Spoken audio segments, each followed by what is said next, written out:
right there.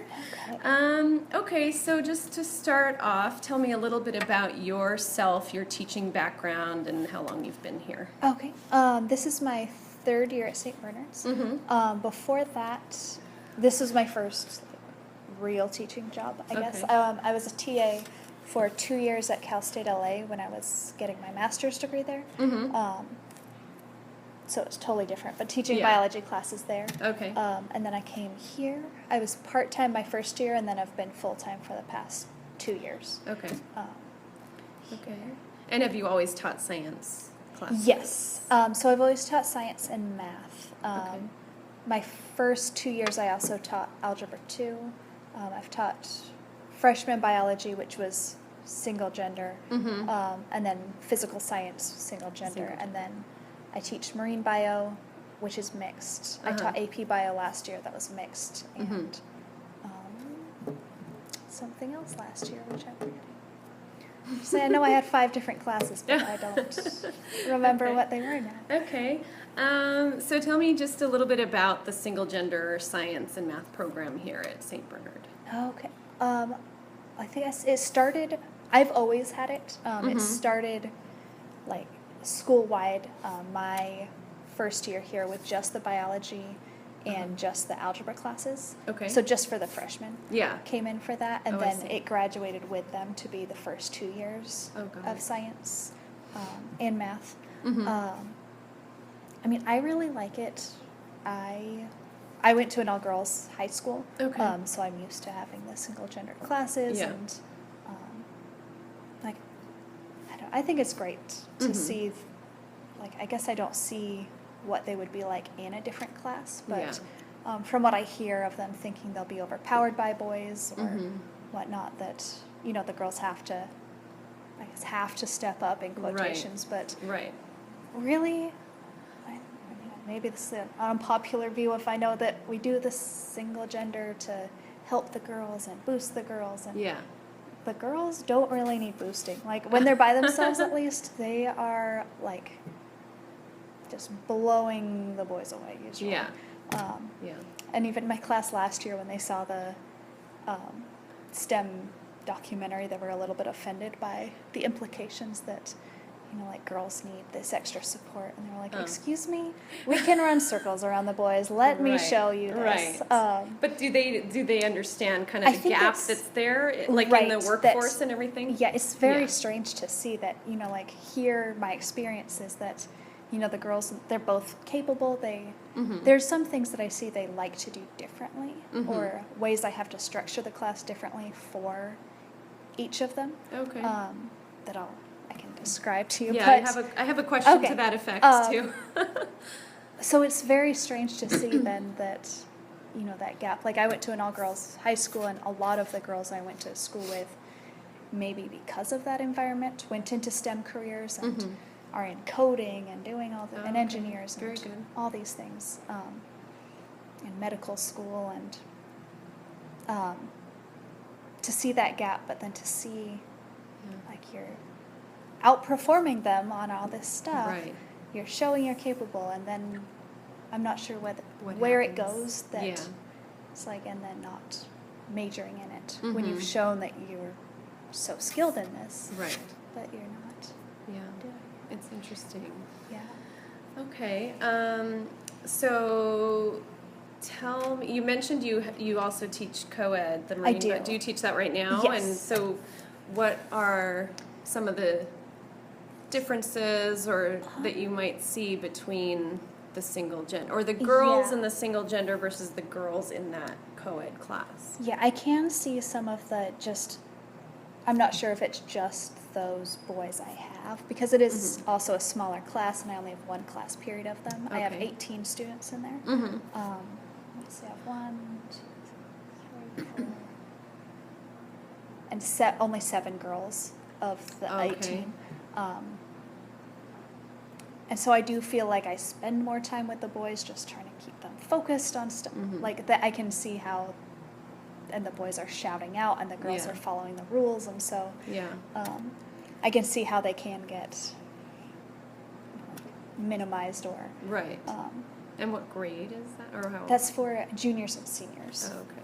Yeah, So theoretically, they've had the 2 years. Those ones, the juniors, had 2 years of single-sex classes. The seniors didn't have any single-sex classes.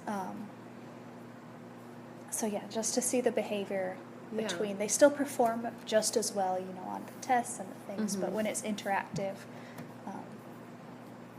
it is, I can see there's a more dominated culture of being a group presentation, and the girls put in just as much effort into it, but somehow it's a boy speaking, and it's interesting. Yes, very interesting. Is your teaching style affected at all, or do you feel that you change it for the single gender versus co-ed? You mentioned like trying to focus the boys more, and so does that. I can definitely tell between my boys' periods and my girls' periods that I do a different. Like it's the same material, sometimes even the same activities, but what they need my support with is different. At least I noticed this year's girls are a little more like proactive with what they do, but especially last year I noticed there was a lot of making sure the girls like just start like when it was going into lab, like they were asking permission to do things, and is this right before they do it, and where the boys, I'm like holding them back of like, you can't just add things and see what happens, you have to follow the directions, and like I joke that my boys' class I'm just doing like crowd control sometimes on them, that they're all into doing the activity, it's just keeping them structured on the paper, and the girls are very concerned with what's on the paper and what like following procedure, and then hesitant to mess up or do something. And even little things, like I noticed when I give lectures that the girls like it when I, because I would give a PowerPoint and I would put the slide up and talk, and they would be writing as I was talking. And, the boys were really struggling with taking notes, and I realized that the girls prefer it. They wouldn't start writing it down until they understood what it said. So they would want me to explain the whole thing, and then they'd be like, okay, and then start writing. The boys just start writing when they see it, and then they would sit and look at it and then ask me the question. Like they would process it after they had taken the note versus processing it beforehand, before they could write it down. So it was like from small tweaks like that. So then for the boys, I would awkwardly stand there for about 30 seconds, and then they would just spontaneously ask me questions about it, where the girls wanted me to draw pictures and underline and stars and all that. Interesting. So it's very small things, or like today when you could see like I did nothing. They just kept staying on task, and I was like all ready to like no, stay on task. And this with the boys, they were much more animated, and I didn't have to like have 5 volunteers to do things on the board. But then it was like, but now write it down, but do it, stay on task. But they're more vocal and into things. So. Interesting. So what do you think the effects of the single gender classes are for the girls specifically? Benefits, challenges? Hopefully, I feel like sometimes in the, like the struggling students, or I guess in general, that girls when they're struggling or off topic, or even ones who have like attention disorders, or learning differences, they aren't as apparent. They're a little quieter with it. But are daydreaming. They're not causing a problem, so I don't notice that they've been daydreaming for 10 minutes. But it's more apparent when it's all girls. Like when I'm not focused on like the louder side or the disruptive things, I can notice these girls over here who are giggling, and then it was the like, okay, get or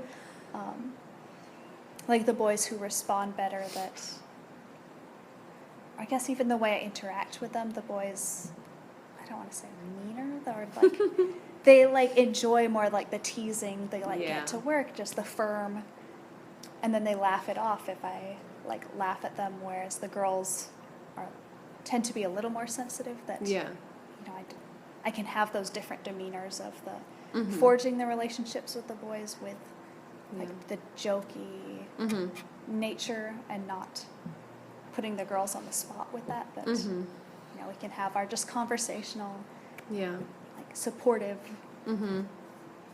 thing. So it's easier to not have to flip back and forth. I feel like with the marine bio, it's a little strange when I like, you know, go sit down next to somebody and then the next time like yelling at somebody to sit down and Right. he's laughing and Right.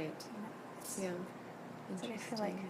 they probably wonder why I have such a strange dynamic Yeah. going on, but I Yeah. don't know. It feels more equitable with the just boys and just girls. Yeah. Interesting.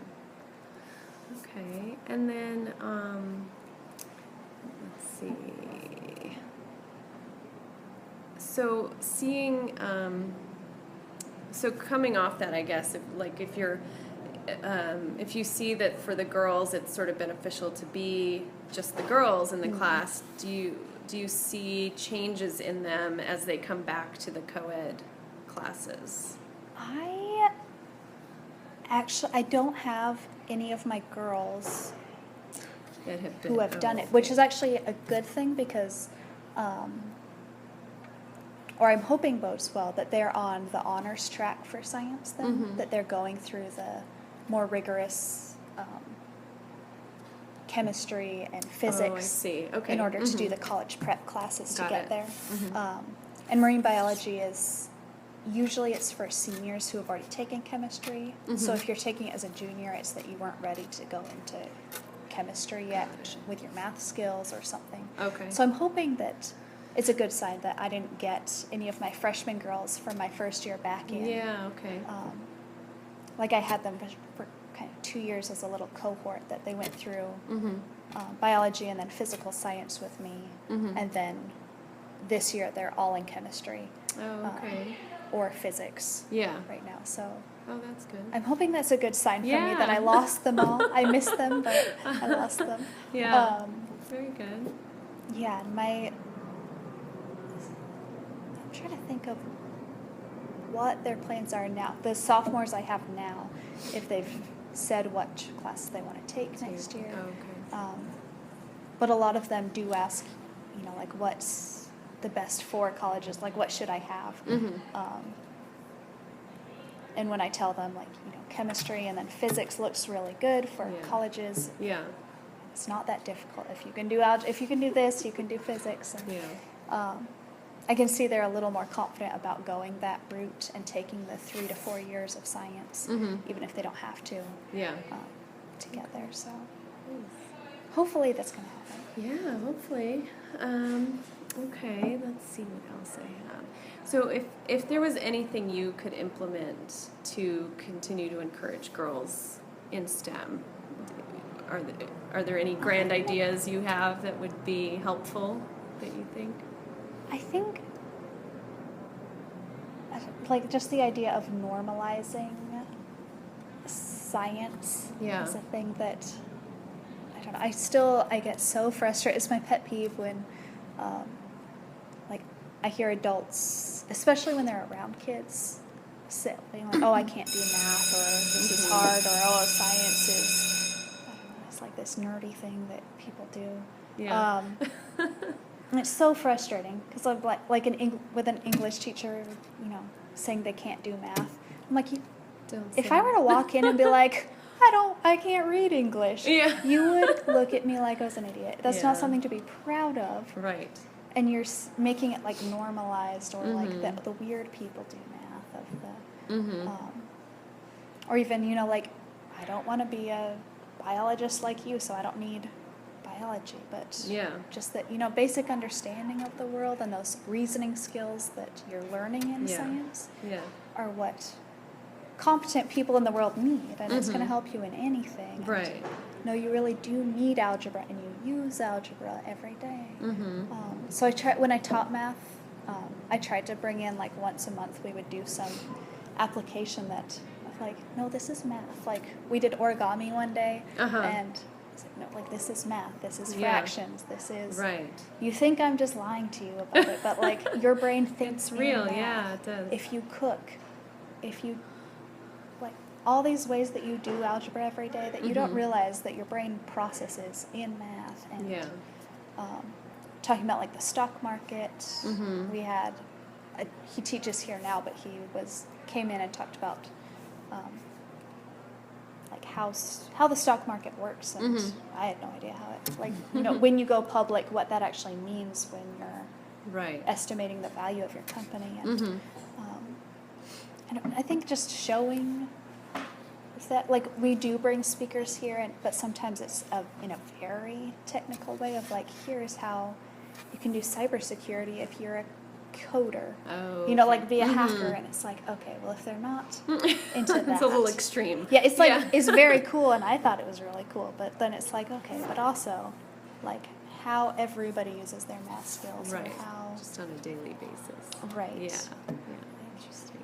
I don't know, or just but most careers you need some sort of technical or scientific ability, or even just the reasoning of being able to. Yeah. Maybe you said before I erased it, like the debate things that, Yeah. you know, giving a logical argument is using the scientific process that you Yeah. have to have evidence, and is that good Yeah. evidence, and Yeah. that's what science is. Yes. Like, if you want to be a politician, there's a reason it's called political science. Like, Right. Right. so my grand vision would be to really connect it, like get our fingers in through the other classes of like, you need science for everything. Yeah. Just like we do with English, if we have so much writing in every class. Like, okay, and now math in every class. Integrating it all. Yeah, that it's not so much just, Yeah. I don't have to do math after I leave this one. Right. Right. Very cool. All right. I don't know how to do that, but Yeah. it's like if I had enough hours in the day to Yeah. implement that. Yeah. But Let's see. I think I've covered most of my questions. Yeah. Anything else you think that would be interesting for me, just sort of looking at this kind of program? Or would you expand the program to all the grades if, you know, like... I think, like, if we had the resources to, I think it would be great. We had a parent ask that. We just had open house last weekend, and somebody asked that, you know, why do we only have it 2 levels? Why can't we do it 4 levels? Yeah. And the problem is just that, you know, we have less than 300 students here. Right. And we offer like 14 different STEM classes every year. Oh, wow. There's no way to break it up. Yeah. It would either be, you know, we only offer bio, then physical science, then chemistry and physics, and we can have 2 periods of each one. Yeah. Or we offer all of the APs and marine bio and all of these, and let them have those choices. Right. And we only offer 1 period of each. But yeah, I think, especially in the math, I feel like it would be nice to split up just for that. Yeah. Okay. Cool. Well, those were all my questions. Okay. I think I covered it all. So thank you. Hopefully it was helpful. I was going to say, I was like, this is the dullest day of class. Oh, well, that's okay. I think It was between the heat and the election. everyone's just exhausted. Yeah, I understand. And then it was 3 of them had to leave, and I was like, oh, well. And it's the day before an exam. I was like, well, this That's is just okay. a perfect storm to... Yeah. It was hard for me to schedule because I actually don't work in education at all. Okay. I work in a business setting. I'm a marketing director at a toy cool. company. So I'm kind of doing very this like cool. as it's like my second career kind Yeah. of. I'm interested in education. So, and my employer doesn't know that I'm in this doctoral program. Okay. So I'm trying to schedule, and then with the different Right. periods on different days, Yes, and it's a been nightmare sometimes. hard. So I'm just glad I made it here, Okay. you know, Yeah. at all. So that's It's really so good. interesting with it's like between your this Yeah. and then marketing choice to kids. Oh yeah, and it's like, totally I'm sure the different. I've just become connection of- sort of disenchanted with the business world, and Yeah. so I've been just kind of exploring other things I could do. And I mean, I'm in my 40s, so I've had 20 years of this career, and I'm kind of thinking like, okay, now I want to do something better for the world, you know, in this like second half of my career. So we'll see where it ends up, but. So have you noticed like a shift with like marketing for toys and things? Because I feel like I'm hypersensitive about it because I came from student affairs like at college, and then came here, and every time it's like the pink and the girls. And well, there's definitely a lot of more discussion about it, like in the media and everything. It's interesting because if I put on my marketing hat, my response to that is that boys and girls do play very differently. Right. And so there's something about it that it does need to be different. It's like in the classroom, it's like, I can't just give a worksheet to the boys and like, okay, do it. Yeah, so it's hard to say like, we should have all the like sort of gender neutral toys for everybody that are all the same, and you know, that at the end of the day, I don't think that really works. But to have those options, of course, and you don't want to, of course, discourage a girl from playing with Lego, for example, or playing with the Hot Wheels and stuff. But at the end of the day, there are such like fundamental differences in how they want to play. Oh yeah. So it's